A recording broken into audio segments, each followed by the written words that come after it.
నమస్కారం. శభాష్ విజయ్ అని మనస్ఫూర్తిగా అంటున్నా. జగన్మోహన్ రెడ్డి ఈ విజయం చూసి సిగ్గు తెచ్చుకో. ఎందుకంటే మద్యపాన నిషేధం చేస్తామని చెప్పి ఏకంగా స్కూల్లో పాఠాలు చెప్పే టీచర్ల చేత మద్యం షాపుల దగ్గర డ్యూటీలు వేయించినటువంటి దుర్మార్గుడు ఈ జగన్మోహన్ రెడ్డి. బట్ విజయ్ మద్యపాన నిషేధం హామీ ఇవ్వలేదు అతను.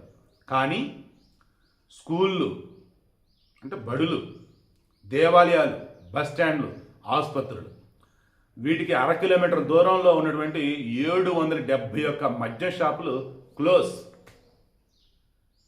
771 మద్యం షాపులు 2 వారాలు తొలగించమని చెప్పేశాడు. తమిళనాడులో మద్యం షాపులు నిర్వహించేది గవర్నమెంట్. 2019-20 మధ్య ఆంధ్రప్రదేశ్ మద్యం షాపులు నిర్వహించేది గవర్నమెంట్. బట్ జగన్మోహన్ రెడ్డి లాగా రేట్లు పెంచలా, జగన్మోహన్ రెడ్డి లాగా కల్తీ మద్యం అమ్మలా, జగన్మోహన్ రెడ్డి లాగా ఏకంగా బై హ్యాండ్ క్యాష్ తీసుకొని స్కామ్ చేయాల. చక్కగా పద్ధతిగా ఏదైతే చెప్పున్నాడు స్కూళ్ళు, కాలేజీలు, ఆసుపత్రులు, బస్ స్టాండ్లు, దేవాలయాలు, చర్చిలు, మసీదులు ఏవైనా సరే, ప్రార్థనా స్థలాలు, విద్యాలయాలు, బస్ స్టాండ్లు, ఆసుపత్రులు వీటికి 1/2 కిలోమీటర్ దూరం వరకు ఒక్క మద్య షాపులో ఉంటుందని చెప్పాడు. ఒకే ఒక్క సంతకం. సూపర్ అనిపించాడు. ఇక ఈ మూమెంట్లో మనోడికి కలిసి వచ్చే కాలం ఇది ఆల్రెడీ మనం డిస్కస్ చేసాం. అన్నాడీఎంకేలో షణ్ముఖం అనే ఒక వర్గం ఉంది, పళనిస్వామి ఒక వర్గం. ఈ షణ్ముఖం వర్గం వచ్చేసి వేలుమణిని శాసనసభ పక్ష నేతగా వాళ్ళు ముందు పెట్టున్న స్పీకర్కి చెప్పారు. ఇంకా డెసిషన్ తీసుకోవాలి. పళనిస్వామి వర్గం వచ్చేసి పళనిస్వామిని ముందు పెట్టి వాళ్ళు చెప్పారు.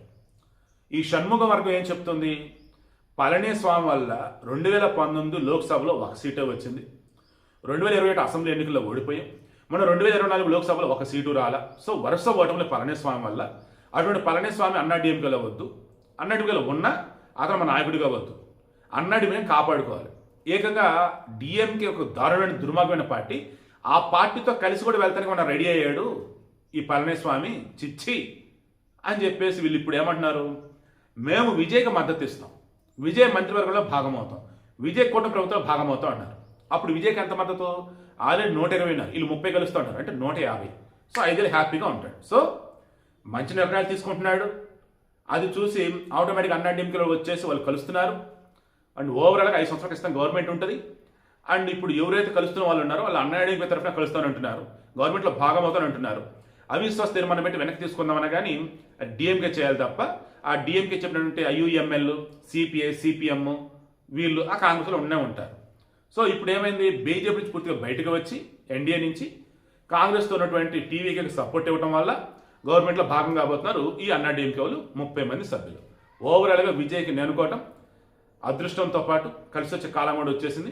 కలిసి వచ్చే కాలం నడుచుకుంటూ కొట్టుకుంటారు చూసారా, అలా ఎమ్మెల్యే చక్కగా నడుచుకుంటూ వచ్చేసారు. కష్టపడే సంవత్సరం లేకుండా రేపు బిందాస్గా బల నిరూపణలో సూపర్ డూపర్ మెజారిటీతో పాస్ అయిపోతాడు. అండ్ తీసుకున్న నిర్ణయాలు ముందు వచ్చేసి ఫస్ట్ది ఇంటికి 200 యూనిట్ల వరకు ఉచిత విద్యుత్తు. అండ్ ఆడవారికి సంబంధించి మన దగ్గర షీ టీమ్స్ లాగా ఆడ మహిళల సెక్యూరిటీ, డ్రగ్స్ కంట్రోల్ చేయడానికి ఒక ఫోర్స్ లాంటిది. అండ్ ఇప్పుడు వచ్చేసి ఈ మద్యం షాపులు 778 క్లోజ్.